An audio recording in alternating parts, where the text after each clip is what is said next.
History of the Olympic Games. The Olympic Games, a grand athletic celebration, began in ancient Greece, and in the late 19th century, it was revived. Originally, only amateur athletes could compete until the 1970s, when the Games started to welcome professional athletes in the 1980s. Today, the Olympics are open to all, including elite professional basketball and football players. Many sports featured in the ancient Games are now part of the Summer Olympics, which has showcased up to 32 different sports. The ancient Olympic Games. The exact origins of organized athletic contests remain debated, but it's widely accepted that they took place in Greece nearly 3,000 years ago. By the end of the 6th century BCE, four major Greek sporting festivals, known as the Classical Games, had gained significant importance. The Olympic Games at Olympia, the Pythian Games at Delphi, the Nemean Games at Nemea, and the Isthmian Games near Corinth. Over time, similar festivals spread to nearly 150 cities, including Rome, Naples, Odessus, Antioch, and Alexandria. Among these, the Olympic Games were the most renowned. Held every 4 years between August 6th and September 19th, they were so significant in Greek history that historians used the interval between them, known as an Olympiad, to measure time. The Olympic Games were part of a religious festival honoring Zeus, organized by the city-state of Elis in the northwestern Peloponnese. The first recorded Olympic champion was Coroebus of Elis, a cook who won the sprint race in 776 BCE, while myths suggest the Olympics began earlier, such as the legend of Heracles founding the Games. However, these are not supported by historical evidence.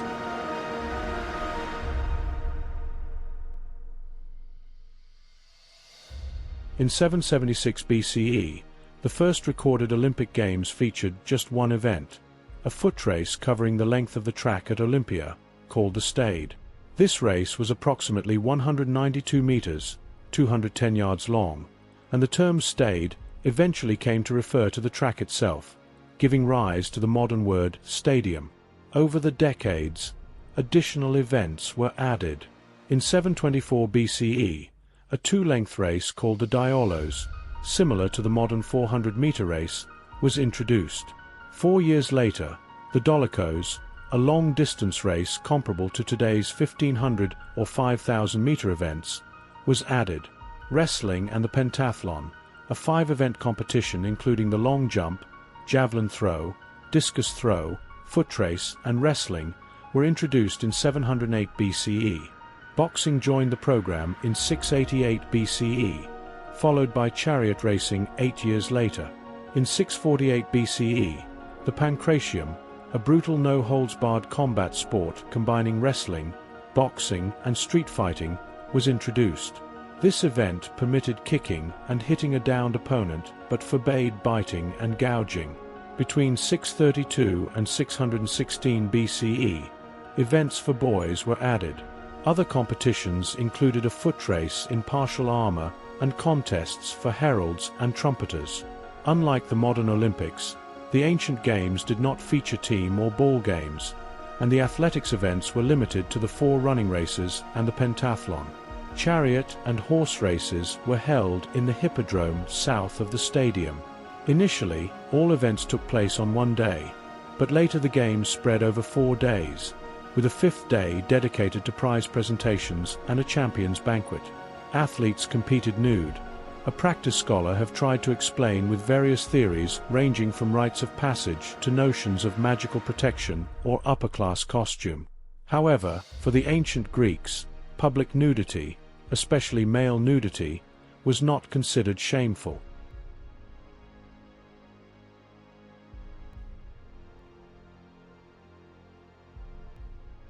In the ancient Olympic Games, women were not allowed to compete.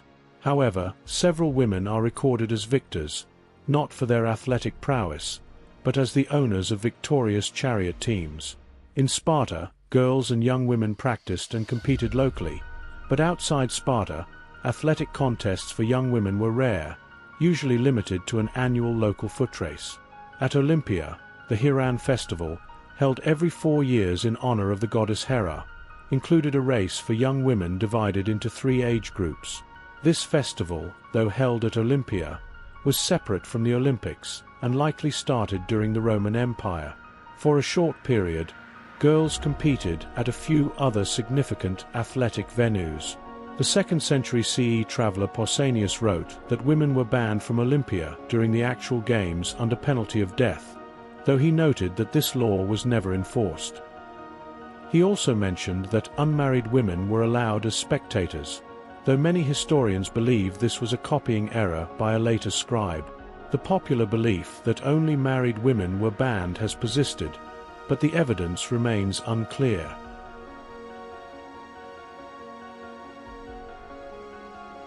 Greece lost its independence to Rome in the mid-2nd century BCE, leading to a decline in support for the Olympic Games and other athletic festivals. The Romans viewed Greek athletics with disdain, finding the practice of competing naked degrading. Despite this, Roman emperors recognized the political value of Greek festivals. Emperor Augustus organized games for Greek athletes in Rome and established major new athletic festivals in Italy and Greece. Emperor Nero, although a supporter of Greek festivals, disgraced himself at the Olympics by declaring himself the winner of a chariot race despite falling off his chariot. Romans did not train for or participate in Greek athletics. Instead, they focused on gladiator shows and team chariot racing, which were unrelated to the Olympic Games. The key difference between Greek and Roman attitudes toward these events is reflected in their terminology. Greeks called them contests, agons, while Romans referred to them as games, ludi. For Greeks, festivals were about competition, whereas for Romans, they were about entertainment. The Olympic Games were abolished around 400 CE by the Roman Emperor Theodosius I, or his son, due to their pagan associations.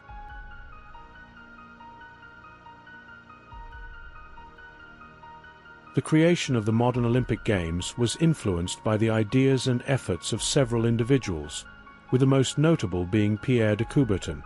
Born in Paris on New Year's Day in 1863, Coubertin was initially expected to pursue a career in the military or politics, but he chose to focus on education, particularly physical education, at the age of 24. In 1890, Coubertin traveled to England to meet Dr. William Penny Brooks, who had written influential articles on education and had long sought to revive the ancient Olympic Games. Brooks drew inspiration from a series of modern Greek Olympiads held in Athens starting in 1859, which were founded by evangelist Zappos. Zappos, in turn, was inspired by Panayotis Soutsos, a Greek poet who first called for a modern revival of the Olympics in 1833. Brooks's first British Olympiad in London in 1866 was successful, attracting many spectators and talented athletes. However, his subsequent attempts were less successful due to public apathy and opposition from rival sporting groups. Undeterred, Brooks began advocating for international Olympic Games to be held in Athens in the 1880s. When Coubertin met with Brooks to discuss physical education, Brooks emphasized the importance of Olympic revivals and shared documents related to both the Greek and British Olympiads. He also showed Coubertin newspaper articles about his proposal for international Olympic Games. Inspired by these discussions, Coubertin publicly advocated for the revival of the Olympic Games on November 25, 1892, at a meeting of the Union de Sports Athletiques in Paris. Without mentioning Brooks or the earlier modern Olympiads, Coubertin expressed his vision for a new era in international sport, declaring, "Let us export our oarsmen, our runners, our fencers into other lands. That is the true free trade of the future. And the day it is introduced into Europe, the cause of peace will have received a new and strong ally." Pierre de Coubertin passionately asked his audience to join him in the splendid and beneficent task of reviving the Olympic Games. Although his initial speech did not spur significant action, Coubertin repeated his proposal for an Olympic revival in June 1894 in Paris at an international sports conference. This event was attended by 79 delegates from 49 organizations across 9 countries. Coubertin later noted that aside from his close collaborators Dimitrios Vikilas of Greece, who would become the first president of the International Olympic Committee, and Professor William M. Sloan of the United States from the College of New Jersey, now Princeton University, no one showed much enthusiasm for the revival. Nonetheless, a unanimous vote in favor of the revival was passed at the end of the Congress, largely to please Coubertin. Initially, it was agreed that the Games would be held in Paris in 1900. However, 6 years seemed too long to wait, and the venue was changed to Athens with a date set for April 1896. Overcoming considerable indifference and opposition, including a refusal from the Greek Prime Minister to host the Games, Coubertin and Vikilas persisted. When a new Prime Minister took office, they successfully secured approval for the Games. The first modern Olympic Games were opened by the King of Greece in the first week of April 1896, coinciding with Greek Independence Day, March 25, on the Julian calendar then used in Greece.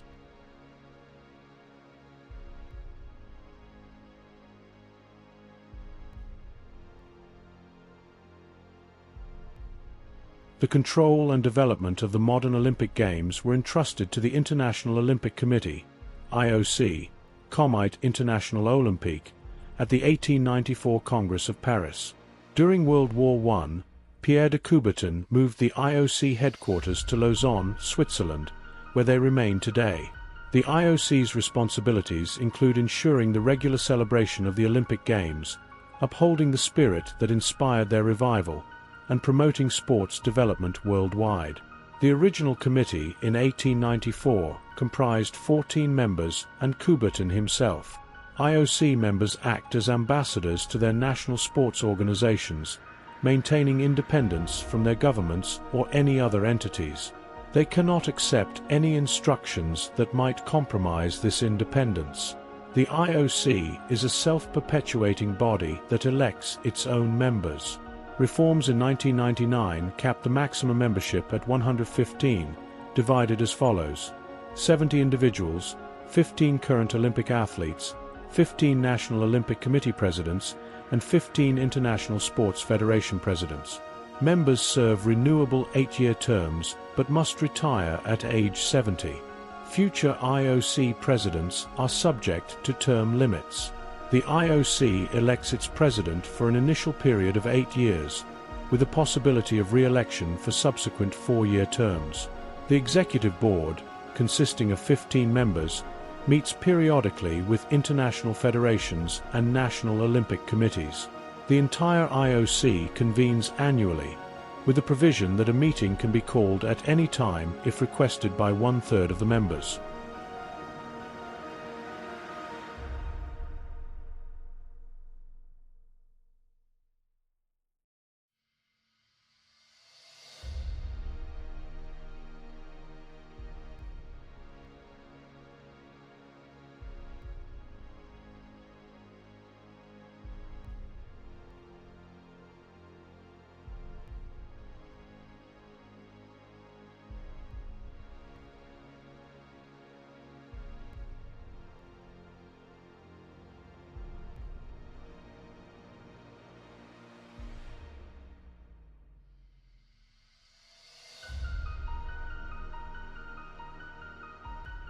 In December 1998, the sporting world was rocked by allegations of widespread corruption within the International Olympic Committee, IOC.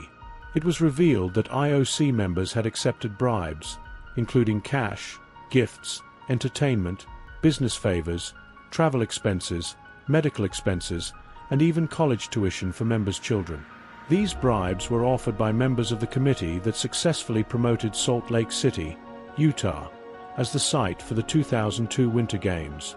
Similar allegations of impropriety were made against several previous bid committees. The IOC responded by expelling 6 committee members and accepting the resignations of several others. In December 1999, an IOC commission introduced a 50-point reform package aimed at improving the selection and conduct of IOC members, the bid process, financial transparency, the size and conduct of the games, and drug regulation. The reforms also included provisions for regulating the site selection process and clarifying the obligations of the IOC, bid cities, and national Olympic committees. Additionally, an independent IOC ethics commission was established.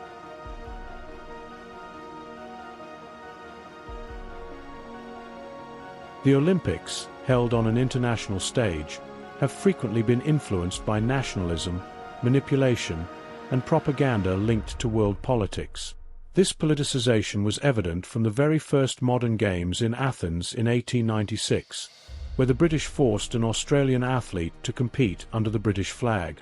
Other notable instances include the Nazi propaganda at the 1936 Berlin Games, Soviet-Hungarian tensions at the 1956 Melbourne Games following the Soviet suppression of a Hungarian revolution, the Cold War-era medal counts competition between the United States and the Soviet Union, and the controversy between China and Taiwan leading up to the 1976 Montreal Games.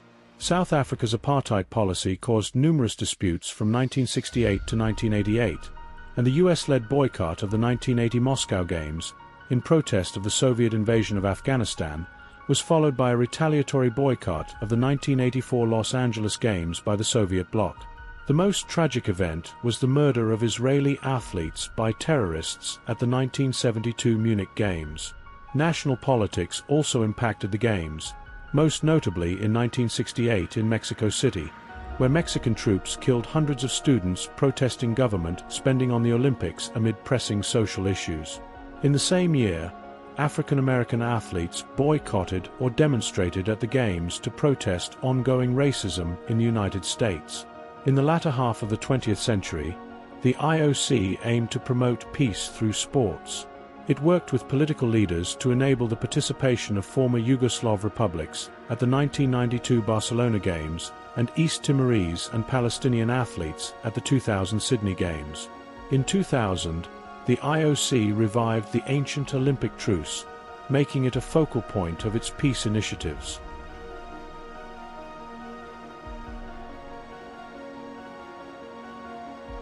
Commercialism has always been part of the Olympics, but it has intensified with the rise of two major industries: television and sports apparel, particularly footwear. The International Olympic Committee, IOC, the organizing committees of the Olympic Games, OCOGs, and international sports federations rely heavily on television revenues. Athletes also benefit significantly from endorsements of sportswear. Bidding for television rights began in earnest before the 1960 Rome Games, and the so-called sneaker wars started at the Tokyo Games in 1964. The 1984 Los Angeles Games marked a new era of commercialization. Following the Montreal Games' financial difficulties in 1976, Peter Uberroth, head of the Los Angeles OSOG, sold exclusive official sponsor rights to the highest bidders in various corporate categories. Today, almost everything associated with the Olympics is commercialized, with official items ranging from credit cards to beer. Unlike in the past, when American decathlete Bill Toomey lost his Olympic eligibility in 1964 for endorsing a nutritional supplement, modern athletes openly endorse products from allergy medicines to blue jeans.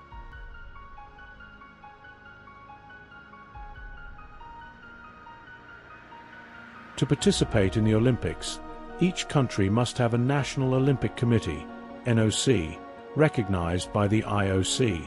By the early 21st century, there were over 200 such committees. An NOC must include at least 5 national sporting federations, each affiliated with an appropriate international federation, if the NOCs are responsible for the development and promotion of the Olympic movement within their countries. They handle the logistics of equipping, transporting, and housing their athletes. NOCs are required to be non-profit, politically and commercially neutral, and fully autonomous to resist external pressures. Each Olympic sport has an international federation responsible for regulating and promoting the sport on a global level. Since 1986, IFs have managed Olympic eligibility and competition rules for their sports. For instance, the International Federation of Rowing Associations was established in 1892, predating the IOC, while the IF for Athletics was founded in 1912 by Sigfrid Edström, later IOC president. Sports like football, soccer, and basketball, with their vast global following, have powerful IFs that wield significant influence in the Olympic arena.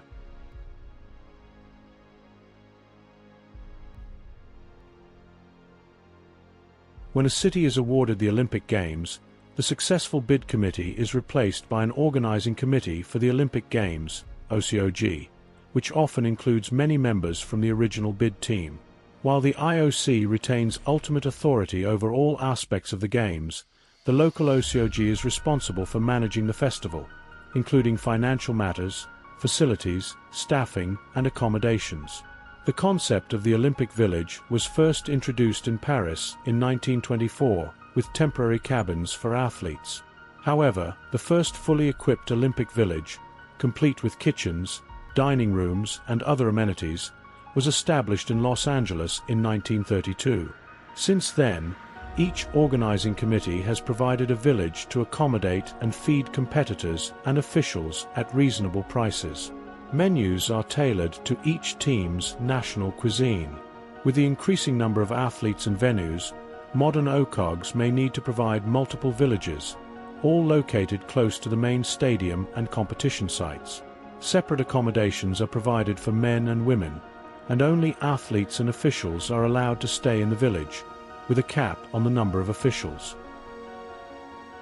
The Olympic Games are celebrated every 4 years, known as an Olympiad. The modern era began with the first Olympiad in 1896, and subsequent Olympiads are numbered consecutively, even in years when no games are held, such as 1916, 1940, and 1944. Since 1924, the Olympic Winter Games have been held separately from the Summer Games and were initially staged in the same year. However, starting in 1986, the IOC decided to alternate the Winter and Summer Games every 2 years, with the Winter Games held in 1994 and every 4 years thereafter, while the Summer Games continued on their original 4-year cycle. The maximum number of entries allowed per country in individual events is 3, though this limit can be adjusted by the IOC in consultation with the relevant international federation. Most team events allow only 1 team per country. Generally, an NOC may only enter citizens of its own country. There is no age limit for competitors unless imposed by a specific sport's international federation. The Games are open to all athletes without discrimination based on race, religion, or political affiliation, focusing on individual performance rather than national rivalry. The Summer Olympic program includes the following sports: aquatics, archery, athletics, badminton, basketball, boxing, canoeing and kayaking, cycling, equestrian sports, fencing, field hockey, soccer, golf, gymnastics, team handball, judo, modern pentathlon, rowing, rugby, sailing, shooting, table tennis, taekwondo, tennis, triathlon, volleyball, weightlifting and wrestling. Women participate in all these sports, whereas men do not compete in artistic swimming or rhythmic gymnastics. The Winter Olympic program includes sports played on snow or ice: biathlon, bobsledding, curling, ice hockey, ice skating, luge, skeleton sledding, skiing, ski jumping and snowboarding. Athletes of either gender may compete in all these sports. An Olympic program must include national exhibitions and demonstrations of fine arts. The events included in the different sports are a matter of agreement between the IOC and the international federations. In 2005, the IOC reviewed the summer sports program, and members voted to drop baseball and softball from the 2012 Games. While sports such as rugby and karate were considered, none won the 75% favorable vote needed for inclusion. In 2009, the IOC voted to add women's boxing to the 2012 program, as well as golf and rugby sevens to the 2016 program. Baseball and softball were added back to the program for the 2020 Games, and karate, skateboarding, sport climbing, and surfing were also added. To be allowed to compete, an athlete must meet the eligibility requirements as defined by the international body of the particular sport and also by the rules of the IOC.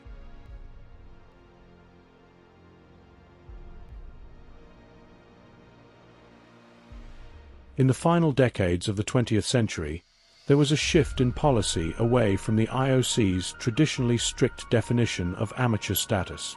In 1971, the IOC decided to eliminate the term amateur from the Olympic Charter. Subsequently, the eligibility rules were amended to permit broken time payments to compensate athletes for time spent away from work during training and competition. The IOC also legitimized the sponsorship of athletes by NOCs, sports organizations, and private businesses. In 1984, some of the world's best athletes were still banned from the Games because they competed for money. But in 1986, the IOC adopted rules that permit the international federation governing each Olympic sport to decide whether to permit professional athletes in Olympic competition. Professionals in ice hockey, tennis, soccer, and equestrian sports were permitted to compete in the 1988 Olympics, although their eligibility was subject to some restrictions. By the 21st century, the presence of professional athletes at the Olympic Games was common.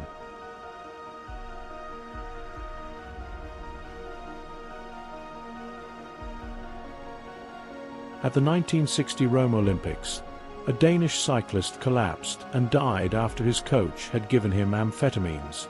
Formal drug tests seemed necessary and were instituted at the 1968 Winter Games in Grenoble, France. There only one athlete was disqualified for taking a banned substance, beer. But in the 1970s and 80s athletes tested positive for a variety of performance-enhancing drugs, and since the 70s doping has remained the most difficult challenge facing the Olympic movement. As the fame and potential monetary gains for Olympic champions grew in the latter half of the 20th century, so too did the use of performance-enhancing drugs. Tests for anabolic steroids and other substances improved, but so did doping practices, with the design of new substances often a year or two ahead of the new tests. When 100-meter sprint champion Ben Johnson of Canada tested positive for the drug stanozolol at the 1988 Summer Games in Seoul, South Korea, the world was shocked, and the games themselves were tainted. To more effectively police doping practices, the IOC formed the World Anti-Doping Agency in 1999. There is now a long list of banned substances and a thorough testing process. Blood and urine samples are collected from athletes before and after competition and sent to a lab for testing. Positive tests for banned substances lead to disqualification, and athletes may be banned from competition for periods ranging from a year to life. Yet, despite the harsh penalties and threat of public humiliation, athletes continue to test positive for banned substances. In 2016, for instance, the entire Russian track and field team was banned from that year's Rio de Janeiro Olympics after a wide-ranging state-supported doping ring was uncovered.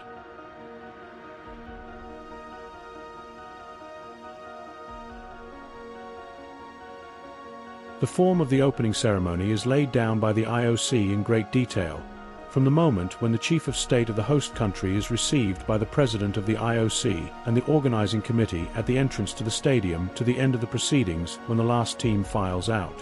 When the head of state has reached the appointed place in the tribune and is greeted with the national anthem, the parade of competitors begins. The Greek team is always the first to enter the stadium, and except for the host team, which is always last, the other countries follow in alphabetical order as determined by the language of the organizing country. Each contingent, dressed in its official uniform, is preceded by a shield with the name of its country, while an athlete carries its national flag. At the 1980 Games, some of the countries protesting the Soviet Union's invasion of Afghanistan the previous year carried the Olympic flag in place of their national flag, in deference to a boycott of those games by other countries. The competitors march around the stadium and then form in groups in the center facing the tribune. The president of the IOC then delivers a brief speech of welcome, followed by another brief speech from the president of the IOC, who asks the chief of state to proclaim the games open. A fanfare of trumpets sound as the Olympic flag is slowly raised. The Olympic flame is then carried into the stadium by the last of a series of runners who have brought the torch on a very long journey from Olympia, Greece. The runner circles the track, mounts the steps, and lights the Olympic fire that burns night and day during the Games. In individual Olympic events, the award for first place is a gold, silver gilt, with 6 grams of fine gold medal, for second place a silver medal, and third place a bronze medal. Solid gold medals were last given in 1912. The obverse side of the medal, awarded in 2004 at Athens, was altered for the first time since 1928 to better reflect the Greek origins of both the ancient and modern games, depicting the goddess Nike flying above a Greek stadium. The reverse side, changed for each Olympiad, often displayed the official emblem of the particular games. At the 2004 Athens Games, athletes received authentic olive leaf crowns and medals. Diplomas are awarded for 4th, 5th, 6th, 7th, and 8th places. All competitors and officials receive a commemorative medal. Medals are presented during the Games at the various venues, usually soon after the conclusion of each event. The competitors who have won the first 3 places proceed to the rostrum, with the gold medalist in the center, the silver medalist on his or her right, and the bronze medalist on the left. Each medal, attached to a ribbon, is hung around the neck of the winner by a member of the IOC, and the flags of the countries concerned are raised to the top of the flagpoles while an abbreviated form of the national anthem of the gold medalist is played. The spectators are expected to stand and face the flags, as do the 3 successful athletes. The closing ceremony takes place after the final event, which at the Summer Games is usually the equestrian Prix des Nations. The president of the IOC calls the youth of the world to assemble again in 4 years to celebrate the Games of the next Olympiad. A fanfare is sounded, the Olympic fire is extinguished, and to the strains of the Olympic anthem, the Olympic flag is lowered and the Games are over. But the festivities do not end there. The 1956 Olympics in Melbourne introduced one of the most important and effective of all Olympic customs. At the suggestion of John Ian Wing, a Chinese teenager living in Australia, the traditional parade of athletes divided into national teams was discarded, allowing athletes to mingle, many hand in hand, as they move around the stadium. This informal parade of athletes, without distinction of nationality, signifies the friendly bonds of Olympic sports and helps to foster a party atmosphere in the stadium.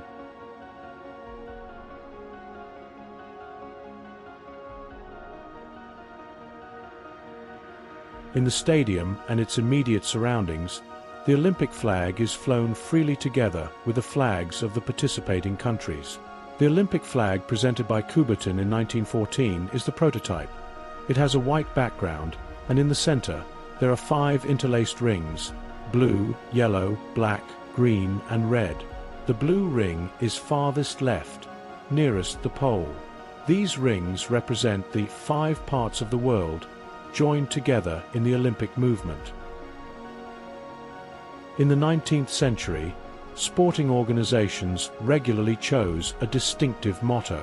As the official motto of the Olympic Games, Coubertin adopted Citius, Altius, Fortius, Latin for faster, higher, stronger, a phrase coined by his friend Henri Didon, a friar, teacher, and athletics enthusiast. Some people are now wary of this motto, fearing that it may be misinterpreted as a validation of performance-enhancing drugs. Equally well known is the saying known as the Credo. The most important thing in the Olympic Games is not to win but to participate. Coubertin made that statement on a day when the British and Americans were bitterly disputing who had won the 400-meter race at the 1908 London Games. Although Coubertin attributed the words to Ethelbert Talbot, an American bishop, recent research suggests that the words are Coubertin's own, that he tactfully cited Talbot so as not to appear to admonish personally his English-speaking friends. Contrary to popular belief, the torch relay from the Temple of Hera in Olympia to the host city has no predecessor or parallel in antiquity. No relay was needed to run the torch from Olympia to Olympia. A perpetual fire was indeed maintained in Hera's temple, but it had no role in the ancient games. The Olympic flame first appeared at the 1928 Olympics in Amsterdam. The torch relay was the idea of Carl Diem, organizer of the 1936 Berlin Games, where the relay made its debut. Subsequent editions have grown larger and larger, with more runners, more spectators, and greater distances. The 2004 relay reached all 7 continents on its way from Olympia to Athens. The relay is now one of the most splendid and cherished of all Olympic rituals.